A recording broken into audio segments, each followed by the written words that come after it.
تشریف فرما ہیں کہ آپ کے زانو مبارک پر سید علی راجن بیٹھے ہیں۔ شیخ عزیز اللہ نے التماس کی ہے کہ یا رسول اللہ صلی اللہ علیہ وآلہ وسلم، مخدوم الملک عبداللہ آپ کا مداح ہے اور آج کل زندان میں ہے، آپ اس کی مدد فرمائیں۔ حضرت محمد صلی اللہ علیہ وآلہ وسلم نے سید علی راجن کی طرف اشارہ کرتے ہوئے فرمایا، میرا یہ فرزند، اس کے ہاتھ خون کے آنسو رو رہا ہے۔ شیخ عزیز اللہ نے یہ واقعہ عبداللہ کو تحریر کیا اور اس سے توبہ اور استغفار کا مشورہ دیا۔ بعض کتب میں آپ کی پیدائش تقریباً 900 ہجری 1490 عیسوی کی ابتدا میں اچ شریف کے محلہ بخاریاں سادات موجود ضلع بہاولپور میں سید حامد الحسینی البخاری کے گھرانے فضیلت میں ہوئی۔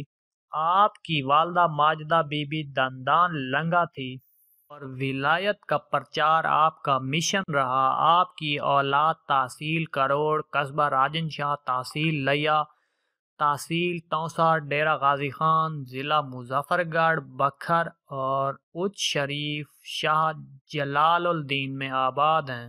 آپ کی وفات 15ویں صدی کے آخری نصف ایام میں ہوئی۔ آپ کی آخری رسومات قاضی نور اللہ شوستری نے اور آپ کے پوتے سید شیخ حسن جانیہ اور فرزند مخدوم سید غلام علی شاہ نے ادا فرمائی۔ روضہ پاک علی راجن کی ابتدائی تعمیر مغل بادشاہ ہمایوں نے 1554 میں کروائی، جس کے بعد جلال الدین اکبر اعظم نے 1568 میں کروائی۔ یہ روضہ تقریباً 100 فٹ اونچا ہے، جس کی بیرونی گولائی 225 فٹ ہے جبکہ اندرونی 128 فٹ ہے۔ اس کی بنیادوں کی گہرائی پانی کی سطح تک ہے۔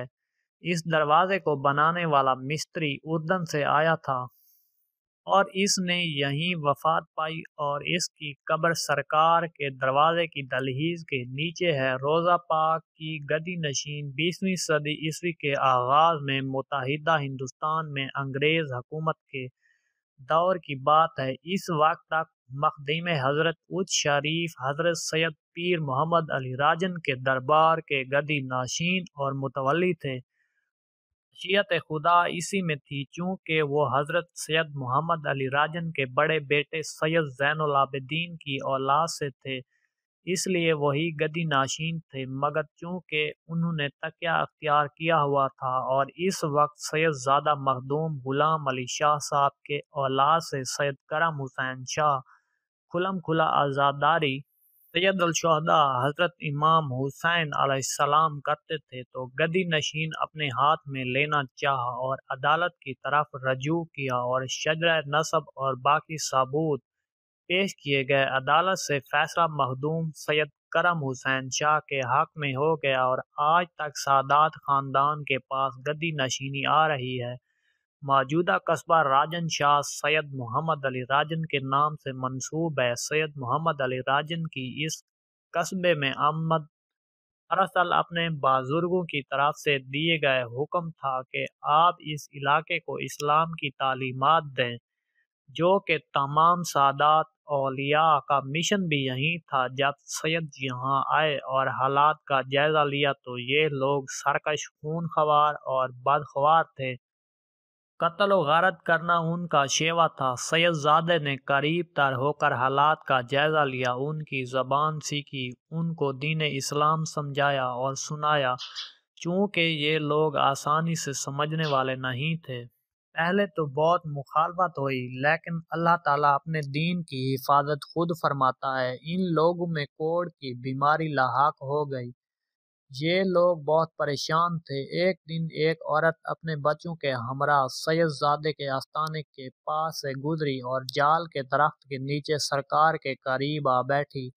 سید محمد علی راجن نے پوچھا، تمہیں کیا مصیبت لاحق ہے؟ تو کہنے لگی، اس کوڑ کی بیماری نے ہمیں ذلیل کر دیا ہے۔ آپ نے اس کے بچوں کے لیے پروردگار سے دعا فرمائی اور دم کیا ہوا پانی دیا اور وہ پیتے ہی صحت یاب ہو گئے۔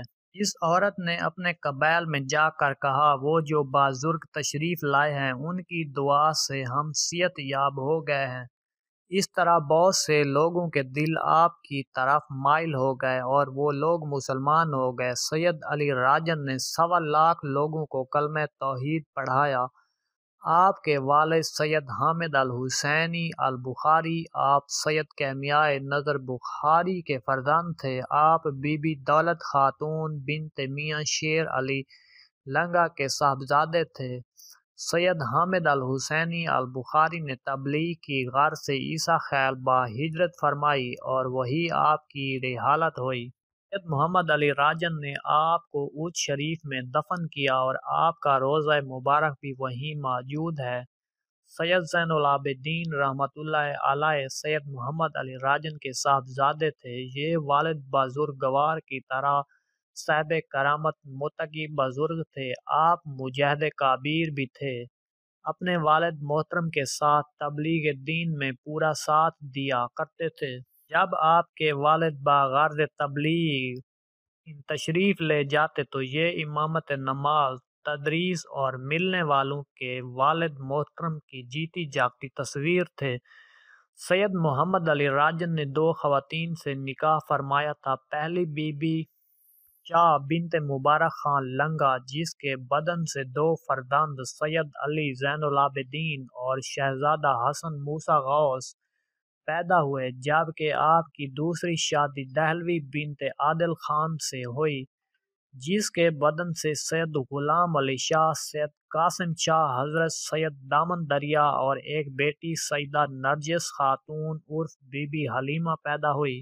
سید زین العابدین رحمۃ اللہ علیہ کی وفات 40 سال کی عمر میں عیسیٰ خیل میں ہوئی۔ آپ کے والد نے آپ کو بزرگوں کے ساتھ آپ کو اود شریف میں دفن کرنا چاہا، مگر دریائے سفر کے دوران موجودہ قصبہ علی راجن پہنچے تو کشتی یہاں رک گئی اور آپ کے والد نے راز پروردگار سمجھا اور شاگردوں نے بھی بتایا اور موجودہ مقام پر دفن کیا۔ آپ کا روضہ مبارک والد محترم کے ساتھ ہے۔ امید کرتا ہوں ہماری آج کی اس ویڈیو جو کہ سید محمد علی راجن اور بخاری سادات پر بنی تھی آپ کو پسند آئی ہوگی۔